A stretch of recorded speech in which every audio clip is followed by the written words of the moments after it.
Fala, massa atleticana! Amanhã, nesta terça-feira, tem jogo do Galo e a gente está aqui com mais um pré-jogo no canal Caso do Galo. Estou aqui com o Fred Augusto e a gente vai falar para vocês as informações, as nossas expectativas, tudo aquilo que a gente espera para esse jogo do Atlético diante do Bragantino. O Galo joga fora de casa, em São Paulo. Lembrando, às 9h30 é a volta aí do Campeonato Brasileiro. E que bom ver o Galo jogar novamente. O Galo que vai com alguns desfalques e a gente vai trazer tudo aqui para vocês. Fala, Fred, suas expectativas aí para esse jogo. Ô, Vitor, o Red Bull ele vem numa boa crescente, né, cara? E dá um alô pra Massa aí, né? Poxa, cheguei falando. Alô, Massa, sejam bem-vindos aí, todo mundo aí no canal. E, assim, o Red Bull ele tá vindo numa média interessante nos últimos anos no Campeonato Brasileiro, né? Ano passado eles fizeram um bom campeonato. Lembrando que lá atrás, quando a Red Bull comprou o Bragantino, o projeto deles era ter um retorno esportivo do investimento deles e tudo com o Bragantino em 10 anos, e eles estão conseguindo já ter um retorno agora. Então, você vê que esse ano eles continuam ali na parte de cima da tabela, né? Tá bem no início do campeonato, mas você vê que eles estão mantendo essa regularidade, né? O Bragantino ele está com 12 pontos e está em sexto lugar, né? O Galo está com 10 pontos e está em 10º. Eu acho que um fator interessante também do Bragantino é a sequência que eles conseguem dar no trabalho, né? Desde que o Red Bull chegou, são poucas as mudanças de treinador que tiveram. Então o Pedro Caixinha lá continua dando essa sequência. Então eu acho, o Massa e Vitor, que vai ser um dos jogos mais difíceis que a gente vai ter no Campeonato Brasileiro nesse ano, né? Ainda mais jogando fora, eu acho que vai ser um dos jogos mais difíceis. O que você acha, Vitor? Sim, pela circunstância do jogo né? E o Bragantino, e aí não só o Bragantino, o próprio Bahia, que o Atlético acabou de enfrentar.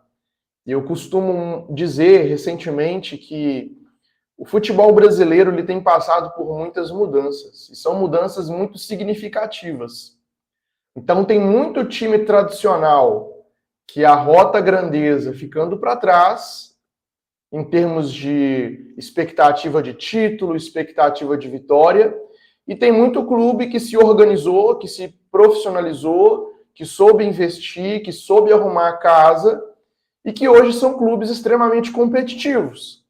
Então, quando você enfrenta hoje o Fortaleza do Vojvoda, não é qualquer adversário.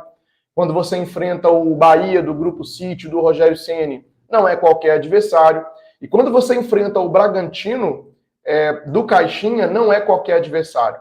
É um time bem treinado, ajustado, que tem um padrão de investimento, que montou um grupo, montou um elenco ali, que tem um conjunto de jogadores que não são jogadores renomados, mas que são jogadores que conseguem entregar exatamente aquilo que o Caixinha pede, aquilo que o Caixinha precisa. Então, digamos assim, o Bragantino hoje é um time que ele oferece as características, as peças necessárias para a equipe jogar do jeito que o Caixinha gosta. Então, é um time competitivo, organizado, que dificilmente se desorganiza dentro do jogo, e que se tornou um adversário duro, difícil, principalmente jogando dentro de casa, não só contra o Atlético, mas contra qualquer time do Campeonato Brasileiro. A nosso favor, fica um retrospecto positivo. Faz muito, mas muito tempo que o Bragantino não vence o Galo. Então, nos últimos jogos aí, o Atlético vem de vitórias e empates, mas o Atlético não costuma perder para o Bragantino. Mas a gente, no meio de todo esse ingrediente aí de pré-jogo, a gente precisa de falar sobre algumas circunstâncias. Circunstâncias de jogadores que estão lesionados, jogadores que são importantes para o Galo, como o Hulk, como o Otávio, jogadores que foram convocados, que também são importantes para o Galo, como o Guilherme Arana, você tem o Eduardo Vargas, que são jogadores que também são importantes para o Galo, e também jogadores ali que vão receber oportunidade agora, mas ainda não estão com o ritmo de jogo da mesma maneira que os titulares estão. Então, assim, vale lembrar que o Galo ainda tem um trabalho recente com o treinador. Gabriel Milito já implementou uma cara, um jeito do Galo jogar, mas ele pode sentir aí na hora de escalar esse time a falta de algumas peças. Tirando isso, eu espero um grande jogo. Espero um jogo de gols, espero um jogo das duas equipes buscando a vitória, espero um jogo aberto. Não acho que o Bragantino vai se fechar atrás, esperando o Galo, e não acho que o Galo vai se fechar também. Independentemente dos desfalques, eu imagino que o Gabriel Milito vai armar esse Galo aí para vencer o Bragantino. Ô Vitor, algo interessante que você comentou, não sei se vocês já perceberam sobre isso, a maioria dos times que estão começando agora a ter uma regularidade, ter destaque nos campeonatos, todos os clubes passaram por uma organização extra-campo e agora estão começando a colher os frutos dentro de campo. Então, se a gente for pegar, por exemplo, o Flamengo, ele fez isso lá atrás, né? Já tem bastante tempo lá com o Bandeira de Melo, que ele fez uma organização. A gente já viu o Flamengo já tem alguns anos colhendo esses frutos, né? O Palmeiras fez isso com o Paulo Nobre lá atrás também, né? E deu essa sequência. Agora tem a Leila como uma injeção de grana e tudo. Então você vê que o Palmeiras também está nesse. Aí você começa já a ver algumas questões interessantes que, assim, Red Bull, o Bahia, a gente já começa a ver no segundo ano do City, né? Essa organização maior do clube. O Red Bull, essa que eu falei que já está vindo numa média boa. Interessante a gente começar a perceber também o Botafogo, porque o Botafogo, se a gente for pegar, lá atrás, quando o Textor pegou, o Vitor, não sei se vocês vão lembrar, o Botafogo era igual o Vasco, ele só brigava para não cair. E ele já mudou esse patamar dele, ele já está começando a dar uma sequência, já tem uma lógica no trabalho deles. Né? Eu acho que o Galo começou agora com a SAF, né? A gente pode falar que recentemente a gente já vê muito esse trabalho extra-campo dessa organização e colocar um norte realmente no clube. Então eu acho que esse é o caminho para frente, essa organização extra-campo, uma governança, seguir questão de orçamento, focar em base, né, transição dos atletas e tudo. Eu acho que esse é o futuro. Né? A gente pode ver os clubes que são associações que estão passando uma dificuldade muito grande agora nesse sentido. Corinthians Internacional divulgou hoje um prejuízo, se eu não me engano, de 96 ou 98 milhões no primeiro, se eu não me engano, trimestre ou quadrimestre, os primeiros 4 meses. Antes de acontecer a tragédia no Sul, ele já estava com esse prejuízo. Então, e eles usaram dinheiro de TV. Então, você vê como que é essa desorganização, né? Então, isso é refletido dentro de campo. Então, acho que aquela era antiga de você contratar atletas, 2, 3 atletas caríssimos para o seu elenco, que não vão te dar retorno esportivo, isso passou, né? Então, acho que amanhã vai ser um jogo duro para a gente, exatamente por todo esse processo que o Red Bull vem passando já há bastante tempo, e que realmente, assim, tem um técnico português e um time muito, muito organizado, né? E se você quiser, Vitor, a gente já entrar nesse meta aí do jogo, escalações e tudo, tô aqui tranquilo. Bora passar a escalação, uma provável escalação aqui. Na verdade, eu acredito que a gente não vai conseguir acertar, talvez, aí. A gente pode arriscar aí uma provável escalação, mas, olha, para ser bem honesto, eu acho que pode pintar surpresa no Atlético aí. Pode pintar surpresa, o Gabriel Milito teve tempo para poder treinar o time, para avaliar jogadores. Não sei não, acho que de repente ele pode fazer algum ajuste, alguma escolha de jogador pensando taticamente no adversário. Então, de repente, ele pode fazer alguma coisa de última hora aí para poder tentar surpreender o Bragantino. E só pontuar que na ausência do Hulk, eu acho que é a hora certa para o coletivo funcionar. E como tem funcionado, o Atlético tem pecado, perdido gols, falhado em alguns momentos do jogo. Contra o Bahia, por exemplo, Paulinho mal, Hulk mal, apesar do gol de falta. Os jogadores de ataque, Zaratio não jogou bem. Então, o Hulk de fora é momento para o coletivo funcionar, mas individualmente também é momento para esses jogadores chamarem a responsabilidade. A minha expectativa é de que o Paulinho chame a responsabilidade.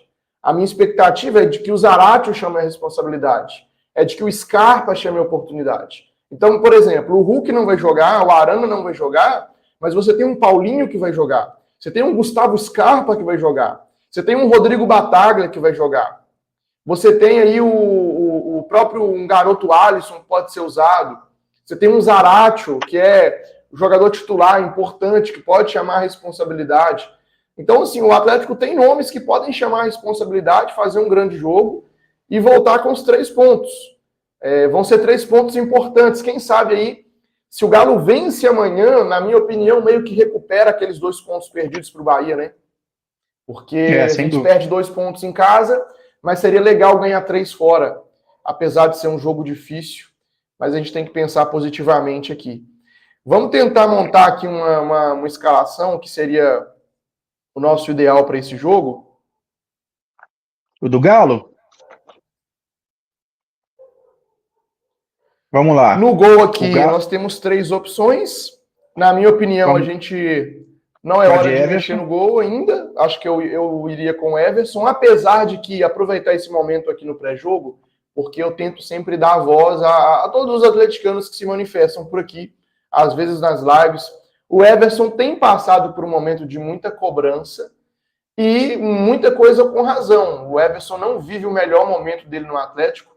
Fez uma grande temporada no ano passado, foi um dos destaques do Campeonato Brasileiro, mas esse ano, na minha opinião, ele ainda não fez não teve uma sequência de grandes atuações, né? De grandes defesas, de defesas difíceis, de passar uma segurança assim, para o torcedor. Então, assim, é uma constatação, é um fato. Hoje o Everson ele não vive um período de unanimidade na torcida do Galo. Eu falo isso como quem está sempre produzindo conteúdo ali no meio da torcida, a gente está sempre entrevistando o torcedor antes de jogo, depois de jogo no estádio, e de fato ele não vive um momento de unanimidade para a torcida. Mas eu ainda manteria o Everson no gol, por entender que ainda não é o momento de mudar, principalmente porque o Atlético já vem muito desfalcado, e aí seria um peso muito grande jogar nas costas do Matheus Mendes, por exemplo, enfim. Também pode colocar aí Everson, também acho. Lateral direito aí, eu acho que já da defesa não tem segredo, né? Nós vamos de Saravia. Aqui eu colocaria o Bruno Fux. Ô, Vitor, não é interessante a gente falar do Saravia. Quer ver? Eu tenho aqui, o Saravia, ele tem uma nota SofaScore, pra uma ideia, de 7.5 no Brasileirão. E na lateral direita de defensor ali, ele é o segundo melhor do Campeonato Brasileiro, até então. Então acho que ele é um jogador que ele está tendo uma boa regularidade, né, no time do Galo. Ele tem jogado muito bem, o Milito encontrou ali essa questão. Ele já estava vindo jogando bem também, até antes do Milito, né, ele já estava vindo sendo mais regular. Então acho interessante. Ao lado dele eu também iria de Bruno Fux. Bruno Fux também é aquele cara, né, Vitor, que eu sempre falei aqui, para mim é um ótimo zagueiro, um campeão, se não me engano é campeão olímpico, né? A questão toda do Bruno Fux, para mim, é a questão física dele, que ele tem essa questão ainda, né, de machucar, mas esse ano ele tá machucando menos, né? A média dele, assim, até agora, ele ficou poucos jogos fora, mas para mim é um ótimo zagueiro que tem essa questão física, mas ele estando bem, é titular, ele para mim, Bruno Fux é um ótimo zagueiro, dá para ele fazer uma boa dupla aí de zaga. Será que o Bataglia volta para o meio de campo nesse jogo? Ô, Vitor, pois é, isso é uma questão que eu ia comentar com vocês. Eu acho que nesse jogo, eu acho que o Milito vai colocar ao lado do Fux, ele vai colocar o Rômulo ou o Rabelo. Eu também acredito. Eu acredito que ele vai colocar o Rômulo por conta da velocidade aqui no lado esquerdo aqui e vai usar o Bataglia no meio pela falta do Franco. Isso, ele vai puxar o Bataglia exatamente por causa dessa questão dessa ligação aí, dessa saída de bola aí com a zaga. Eu acho que ele vai fazer isso, até mesmo que a gente está jogando fora de casa. Então eu acho que ele vai puxar o Bataglia aí para cabeça de área aí na frente. Aí eu não sei o que você acha aí também, a torcida, mas eu iria aí com o Scarpa na esquerda aí avançado. É aquela questão que eu sempre falei também, eu não queria mexer na posição do Scarpa, assim, tirar ele da direita e mover ele para a esquerda. Mas eu acho que é isso que vai ser feito, né? E na direita... Eu, inclusive, fiz uma crítica em relação ao jogo contra o Bahia, porque, na minha opinião, a gente meio que sofreu com antecedência.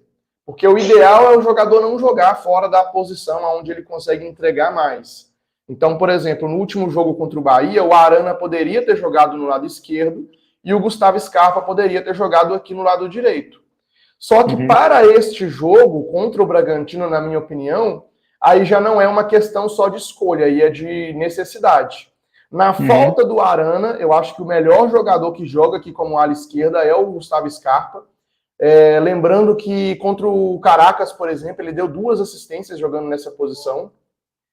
E pela direita, na minha opinião, ainda como o Palácios é recém-chegado, tem recebido alguns minutos, né? Já entrou, já fez a estreia, entrou contra o Sport, entrou um pouquinho também contra o Caracas. Eu ainda colocaria o Alisson. Tem tentado bastante, tem atacado, tem partido para cima, e é claro, ele não vai executar na mesma qualidade que o Scarpa executa. O Scarpa é um jogador que já atingiu ali os seus 30 anos, a sua maturidade técnica, e o Alisson está só começando a carreira. Mas eu acho que essas tentativas do Alisson eu vejo com bons olhos, e acho que o Alisson pode ser utilizado aí. O Alisson serve muito também que ele prende bastante o lateral adversário, que ele é um jogador muito agudo, e ele te dá velocidade, ele te dá uma válvula de escape pela lateral.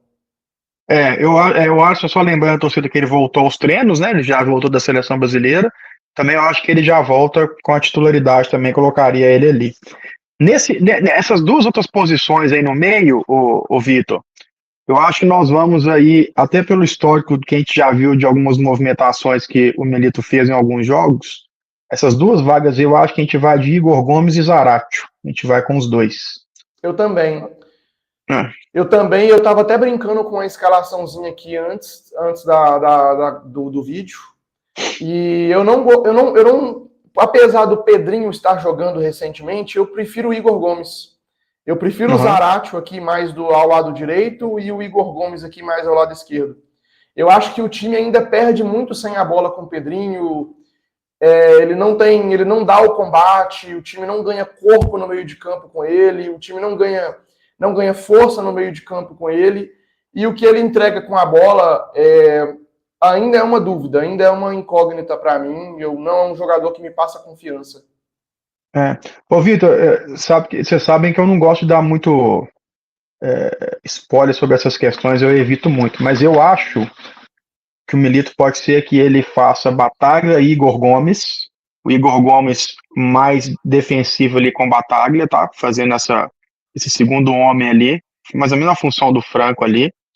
E eu acho que quem vai estar mais à frente aí do meio vai ser o Zaratio, para fazer essa ligação aí com os 2 homens da frente que a gente vai falar aí agora. O Zaratio vai vir jogar um pouco mais à frente. Mais avançado, eu acho que ele vai aproveitar porque o Zaratio, ele faz uma pressão na saída de bola muito maior do que a do Igor Gomes. Ele faz aquele pé de pressão ali em cima, ele tem essa capacidade. E o Igor Gomes, ele perde um pouco nisso. E no jogo do Milito, ele precisa de fazer essa pressão lá alta, né, lá em cima. E o Zaratio, eu acho que ele faz essa função melhor. Então, eu acho que ele vai jogar com o Igor Gomes um pouco mais defensivo e o Zaratio um pouco mais à frente aí. No ataque, eu acredito que vai Paulinho e Cadu. E Cadu. Isso aí. Acho que o time do Galo que vai a campo, acho que bem provavelmente pode ser esse time. E lembrando, Vitor, interessante que esse time que está aí no campo aí, ó, com Everson, Fux, Saravia, Rômulo, Scarpa, Bataglia, Igor Gomes, Alisson, Zaratio, Paulinho e Cadu.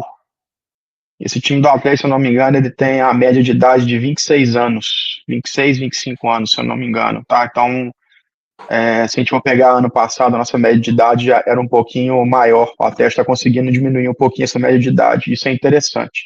E um fato também, Vitor, para o jogo de amanhã, o Alan Franco está cumprindo suspensão, né? Mesmo ele estando na seleção, então ele está cumprindo suspensão. Então, quando ele voltar da seleção do Equador, né? Quando ele voltar da seleção, ele já pode chegar e jogar pelo Galo, que ele está cumprindo a suspensão amanhã contra o Bragantino.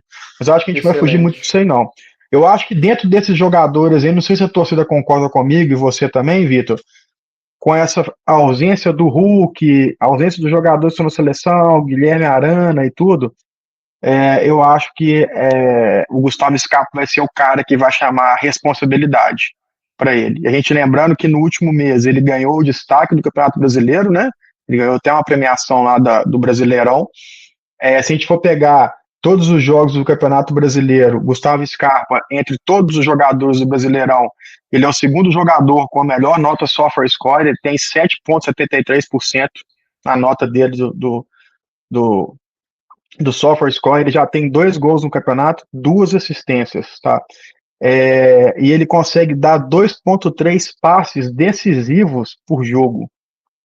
Então, isso é uma questão interessante do Gustavo Scarpa. E dos 6 jogos nossos, ele iniciou 5 jogos, tá? Só um que ele não começou como titular. Então, eu acho que pela experiência dele, por esses números, acho que ele vai ser o cara que pode fazer essa diferença aí com esse time nosso aí, com os desfalques que a gente está tendo, e chamar a responsabilidade para ele. Eu tô vendo isso muito. E na defesa, interessante também, eu acho que um ponto que a gente tem que ficar atento vai ser o Saravia também, sabe? Ele tá vindo uma regularidade muito boa, eu acho que é o cara que pode fazer a diferença também aí nessa parte defensiva nossa. Não sei se você concorda.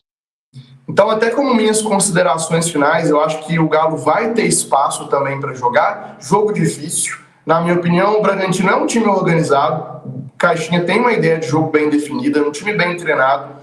Então, o time do Bragantino gosta de ter também a posse da bola, é um time ágil, um time veloz, tem jogadores ágeis, mas é um time que também cede espaço. Então, vamos ter espaço para o Alisson receber essas bolas, né? Acho que uma jogada que vai acontecer muito é do Bruno Fux, bola longa no Alisson, explorando as costas da linha defensiva, essas inversões do Scarpa para o Alisson, infiltrações do Zaratio, tentando encontrar ali uma bola longa nas costas da linha defensiva também. E esse jogo entre linhas, que na falta do Hulk, eu acho que o Paulinho vai ser o responsável por receber essa bola ali entre linhas e conseguir fazer alguma tabela, alguma triangulação. Ele que infiltra muito bem na área para poder tentar sair cara a cara em algum momento e fazer o gol. Imagina esse cenário para o jogo difícil, mas o Atlético, quando eu olho para esse time aqui que a gente escalou, por exemplo, é um time que tem totais condições de vencer.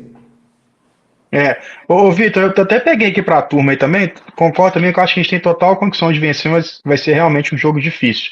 Mas eu até peguei pra turma aqui pra gente acompanhar, a provável escalação do Red Bull para amanhã vai ser Cleiton no gol, Jackson, Pedro Henrique, Luan Cândido e Juninho Capixaba que tem uma sequência boa no Red Bull também, né? Nas últimas janelas aí, alguns clubes brasileiros tiveram até interesse no atleta.